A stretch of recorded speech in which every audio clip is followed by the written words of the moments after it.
नमस्कार, मैं हूं श्रद्धा। आप सभी का हार्दिक अभिनंदन करती हूं हमारे इस विशेष कार्यक्रम दैवज्ञवाणी में, इस कामना के साथ कि आप सभी के जीवन में सुख, समृद्धि और शांति का वास हो।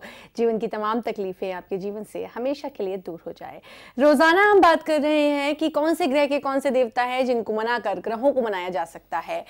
आज बात करेंगे राहु ग्रह के बारे में। जी हाँ, राहु ग्रह का भी जब भी नाम आता है एक मन में खलबली हो जाती है। और फिर जिन लोगों ने कथा सुनी है उनको तो पता ही है कि राहु पहले राक्षस थे। तो अब जैसे ही राक्षस शब्द सुनते हैं तो मन में लगता है कि भाई ये ग्रह तो जरूर जीवन में उथल पुथल करेंगे। लेकिन राहु ग्रह को कैसे मनाएं, उनके देवता कौन है जिनकी पूजा अर्चना करके हम राहु ग्रह को मना सकते हैं। और एक बात और कि क्या वाकई में राहु ग्रह हमेशा बुरे फल ही देते हैं या फिर अच्छे फल भी देते हैं, इसके बारे में करेंगे चर्चा। लेकिन आपके मन में कोई भी प्रश्न है, जीवन में कोई भी समस्या, बेहिचक कॉल करें। कॉन्टैक्ट नंबर्स बार बार आपके टीवी स्क्रीन पर फ्लैश किए जा रहे हैं। यहाँ कॉल नहीं लग पा रही है, निराश होने की जरूरत नहीं, आप व्यक्तिगत नंबर्स पर भी कॉल कर सकते हैं। करेंगे कार्यक्रम की शुरुआत। सबसे पहले स्वागत करेंगे आचार्य डॉक्टर अरुण मिश्र जी का। बहुत बहुत स्वागत है आचार्य जी आपका। नमस्कार। राहु ग्रह के बारे में जानना चाहूंगी। राहु, शनि, केतु, ये 3-4 ग्रह ऐसे जिनका ना नाम सुन के ही एक डर सा होने लगता है। अच्छा, राहु और केतु के बारे में तो आचार्य जी ये भी है कि कथा जिन लोगों ने सुनी है समुद्र मंथन के टाइम पर, ये राक्षस थे। तो एक ये जो भय था वो डबल हो जाता है कि ये तो ऑलरेडी राक्षस थे, तो जो प्रवृत्ति है, जो एक नेचर है, वो उनका वही रहेगा। राहु ग्रह अगर रुष्ट हैं तो उनके देवता कौन है? दूसरी चीज कि क्या ऐसा है कि वाकई में राहु ग्रह सिर्फ बुरे फल ही देते हैं या फिर ये अच्छे फल भी देते हैं? ये रहा प्रश्न। लेकिन मुझे संदेश मिल चुका है, कॉलर उन्नति जी वेट कर रही हैं, पहले उनसे बात कर लेते हैं। उन्नति जी नमस्कार, बहुत बहुत स्वागत है।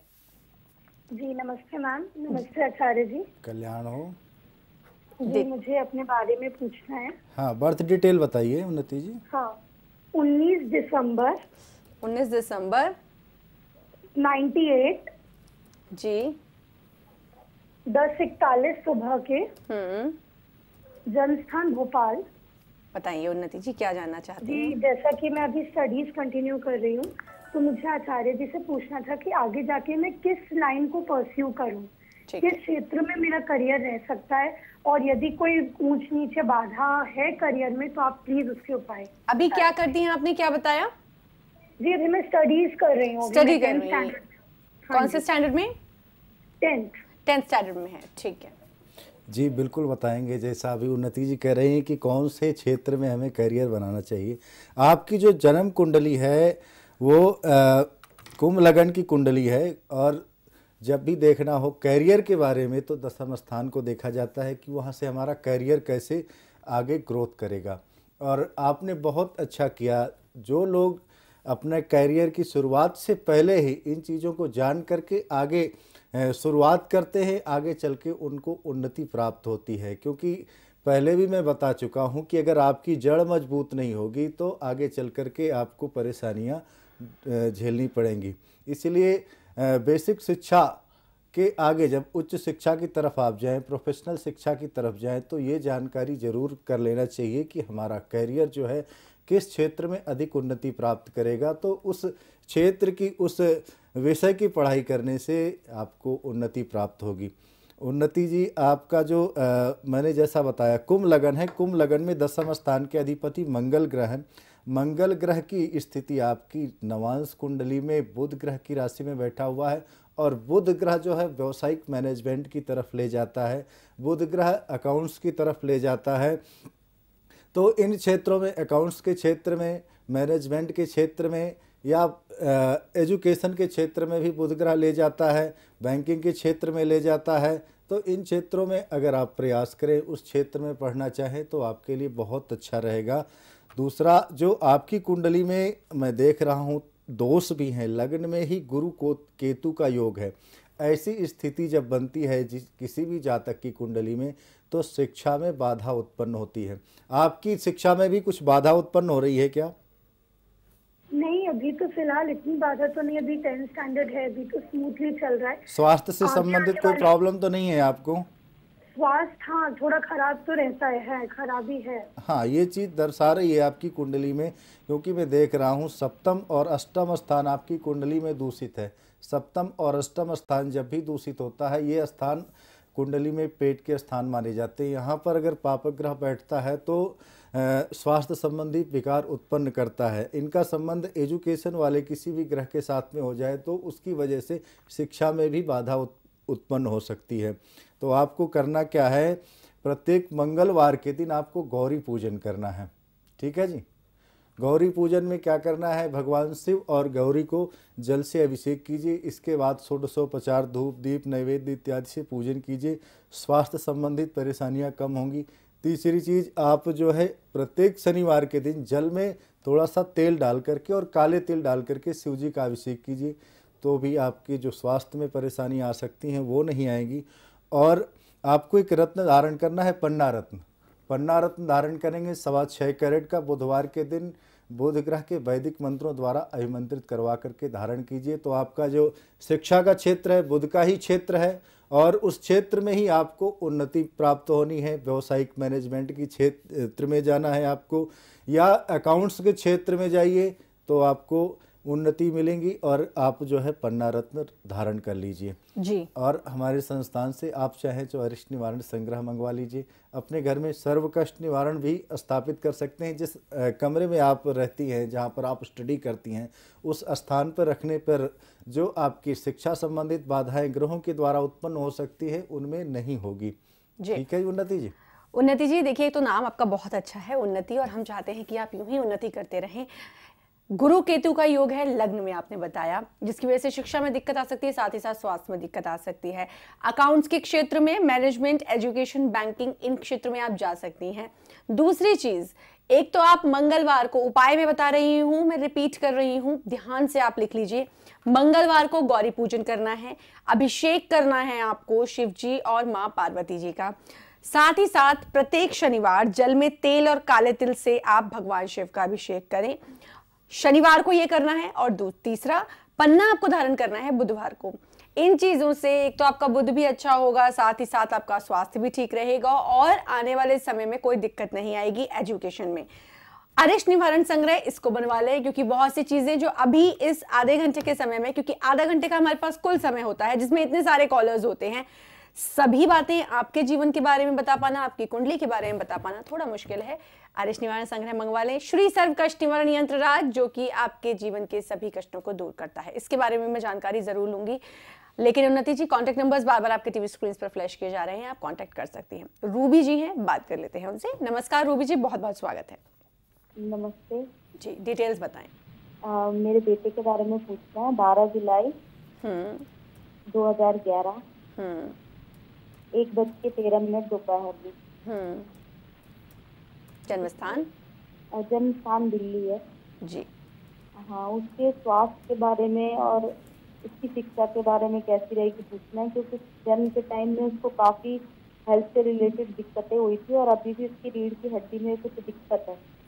जी बिल्कुल, टेढ़ापन है उसकी रीढ़ की हड्डी में, हल्का टेढ़ापन है।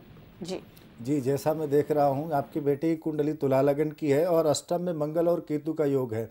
मंगल और केतु का जब योग होता है तो स्वास्थ्य से संबंधित या जो मंगल का आधिपत्य है वो अस्थियों पर होता है और अष्टम स्थान में है। मंगल के साथ मंगल और केतु का स्वभाव एक जैसा ही होता है, इस कारण जो है वो स्वास्थ्य में परेशानी उत्पन्न हो रही है।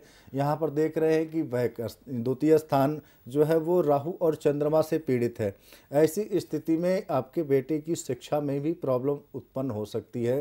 तो मैं आपको यही सजेस्ट करना चाहूँगा कि अभी तो आपका बच्चा छोटा ही है, अरिष्ट निवारण संग्रह आप इस बच्चे का बनवा लीजिए। इसमें संपूर्ण जितनी भी डिटेल है आने वाले भविष्य की, स्वास्थ्य से संबंधित, शिक्षा से संबंधित जो कुछ भी है वो सारा विस्तृत जानकारी में दिया हुआ है। वैसे तो आप दिल्ली में ही रहती, नज़दीक रहती, आप स्वयं आकर के अगर मिलना चाहें तो ज़्यादा अच्छा रहेगा, क्योंकि विस्तृत जानकारी आपको बेटे के बारे में प्राप्त हो जाएगी। क्योंकि जो कुंडली में विस्तृत जानकारी सामने बैठ करके दी जा सकती है या कुंडली में दी जा सकती है, 2 मिनट में नहीं दी जा सकती। यहाँ पर मैं देख रहा हूँ कि राहु चंद्र का योग बना हुआ है जो अच्छा नहीं है, मंगल और केतु का अष्टम स्थान में योग बना हुआ है वो ठीक नहीं है। तो ये चीज़ें जो है आगे चलकर यहाँ पर कुंडली में देख रहे हैं कि पितृदोष की तरफ ही इशारा हो रहा है। तो पितृदोष की भी शांति इस बच्चे की होनी चाहिए, जिसके कारण भी इसके स्वास्थ्य में परेशानी उत्पन्न हो सकती है, शिक्षा में बाधा उत्पन्न हो सकती है। अब मैं थोड़ा सा आपको उपाय बता रहा हूँ, स्वास्थ्य संबंधी जो उपाय करना है। यहाँ पर मंगलवार के दिन, प्रत्येक मंगलवार के दिन हनुमान जी को सिंदूर चमेली के तेल में मिला करके लेप कराइए, तो इसकी जो कुंडली में स्वास्थ्य संबंधित परेशानियां हैं वो ठीक हो जाएंगी। किसी मंदिर में जाकर के, चाहे कालिका मंदिर हो या शनि मंदिर हो, एक काला झंडा वो लगवा दीजिए। ठीक है जी। हेलो, आप सुन रही हैं रूबी जी? हेलो, लगता है लाइन पर नहीं है, लेकिन मंगलवार को चमेली के तेल में सिंदूर मिलाकर हनुमान जी की मूर्ति पर आपको लेप करवाना है, और काला झंडा आपने बोला है ये लगवाना है। किसी मंदिर में लगवा दें, किसी भी मंदिर में आप काला झंडा लगवा दें। कोई स्पेसिफिकली कोई दिन है कि इसी दिन लगवाना है, या किसी भी दिन लगवा दें? किसी भी दिन लगवा दें, या बृहस्पतिवार या शनिवार लगवाएं तो ज्यादा उत्तम रहेगा। बृहस्पतिवार या शनिवार को आप काला झंडा किसी भी मंदिर में लगवा दें। इसको करें, बेटे के स्वास्थ्य में उसको आराम मिलेगा। अच्छा, जो छोटे बच्चे होते हैं, मुझे लगता है उनके लिए उनको एक बहुत अच्छी अपॉर्चुनिटी मिली है कि वो कुंडली अभी से अगर उनकी कुंडली बनवाए तो आने वाले पूरे जीवन के बारे में उनको पता रहेगा, और आपको भी पता रहेगा। साथ ही साथ थोड़ी बहुत दिक्कतें हैं, पितृदोष भी है। आप दिल्ली में रहती हैं, एक बार जाकर मिलने, मुझे लगता है ज्यादा बेहतर होगा। पितृदोष का निवारण के बारे में भी आप पता कर सकती हैं। कॉन्टेक्ट नंबर्स बार बार आपके टीवी स्क्रीन पर फ्लैश किए जा रहे हैं। राज जी हैं जयपुर से। नमस्कार राज जी, बहुत बहुत स्वागत है। नमस्कार मैडम जी। गुरु जी से बात करनी थी जी, आप डिटेल्स बताएं। हाँ, मेरे बेटे के लिए मुझे पूछना है। बताएं। उसका नाम आदित्य है और उसका बर्थ टाइम है 25 नवंबर 1984। 1984। हाँ जी, और बर्थ टाइम है 2:15 बजे रात को, मतलब 24 की नाइट और 25 की मॉर्निंग जी। बर्थ प्लेस है जयपुर। क्या जानना चाहती हैं बेटे के बारे में? मैडम उसका कैरियर और उसकी शादी के लिए। शादी अभी नहीं हुई है? हाँ, अभी नहीं हुई है। Career and marriage. राइट जी। बेटे की शादी और जी बिल्कुल बता रहे हैं। जो आपके बेटे की जन्म कुंडली में देख रहा हूँ, कन्या लगन की कुंडली है, और कन्या लगन की कुंडली में देख रहा हूँ कि यहाँ पर सूर्य और केतु का योग बन रहा है। केतु की स्थिति आपके बेटे की कुंडली में सूर्य के साथ में है। सूर्य अगर केतु के साथ या राहु के साथ ग्रसित हो जाता है तो करियर में बहुत सारी प्रॉब्लम क्रिएट होती हैं। अभी करता क्या है बेटा आपका? हेलो। हाँ, ये अमेरिका से MBA कर रहा है। अभी MBA कर रहा है। हाँ, अभी जॉब तो नहीं किया हुआ है? नहीं, जॉब कर चुका है, 3-4 साल पहले जॉब करी थी, अभी छोड़ी है क्योंकि वो अमेरिका से MBA कर रहा है। अच्छा, कोई प्रॉब्लम तो नहीं उसमें क्रिएट हुई है? नहीं, अभी तक तो नहीं हुई है सर, पर अभी जैसे उसको इंटर्नशिप मिलने में प्रॉब्लम हो रही है वहाँ पे। हाँ, इसके करियर में प्रॉब्लम क्रिएट हो सकती है क्योंकि कुंडली जो है वो ग्रसित है। सूर्य जो है वो केतु ग्रह के कारण ग्रसित है, इस कारण करियर में प्रॉब्लम हो सकती है। सबसे पहले तो इसको पितृदोष का निवारण करवाना है, पितरों का पूजन करवाना है। आपके जो पितृ रह गए हैं उनका पिंडदान इत्यादि करवाई, जिसके कारण जो है इसके करियर में उन्नति होने लगेगी। क्योंकि इसकी कुंडली में जो देख रहा हूं कि मंगल ग्रह उच्च राशिस्थ होकर के पंचम स्थान में ही बैठे हुए हैं। ऐसी कुंडली में बहुत बड़ा राजयोग बनता है, रुचक नामक राजयोग बनता है, जो जीवन में बहुत सारी उन्नतियां प्रदान कर सकता है। अपने क्षेत्र में, अपने करियर में बहुत ही उच्च पद प्राप्त कर सकता है। तो इसके लिए इन जो दोष हैं, इन दोषों को निवारण कराना बहुत जरूरी है। अपने बेटे को आप एक पन्ना रत्न धारण करवाइए। पन्ना रत्न 7.25 कैरेट का धारण कराइए। बुधवार के दिन वैदिक मंत्रों द्वारा आमंत्रित करवा करके धारण करवा दीजिए।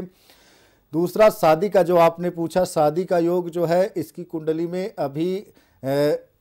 अभी इस समय नहीं है। अगस्त 2014 से लेकर के सितंबर 2015 के मध्य में विवाह का योग बन रहा है। अगर इस समय में संयोग बने तो विवाह अवश्य करवा दीजिएगा। विवाह में कोई प्रॉब्लम उत्पन्न होने के इसमें नज़र नहीं आ रहे हैं। लेकिन जो ये पितृदोष की तरफ इशारा कर रहा है, ये कैरियर में प्रॉब्लम क्रिएट कर सकता है। आप अपने बच्चे का अरिष्ट निवारण संग्रह मंगवा करके उसमें जो पितृदोष इत्यादि होते हैं या अन्य भी बहुत सारे दोष होते हैं, छोटे छोटे दोष होते हैं, वो पता नहीं चल पाते हैं, उनका निवारण करवाइए। आपके बेटे को करियर में उन्नति मिलेगी। विवाह में तो वैसे कोई बाधा नहीं है, फिर भी विवाह से पूर्व कुंडली का मिलान परम आवश्यक है। अगर मिलान अच्छी तरह नहीं होगा तो आपकी कुंडली कितनी भी अच्छी हो, वैवाहिक जीवन आपका सुखमय नहीं रह पाएगा। जी, तो राज जी आप एक काम करें कि एक तो आपको पितृदोष का निवारण करवाना है ताकि करियर में कोई बाधा ना आए, साथ ही साथ पन्ना रत्न धारण करवाएं।